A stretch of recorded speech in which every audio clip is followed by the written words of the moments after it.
La città si porta dentro un momento straordinario di cultura, di turismo, di capacità di far conoscere il proprio territorio attraverso un evento culturale importantissimo. Quindi questo dà dimostrazione proprio di come la cultura possa essere un importante vettore per una serie di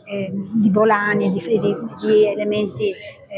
aggiunti, che sono sicuramente la parte economica ma anche la parte del benessere dei cittadini, perché poter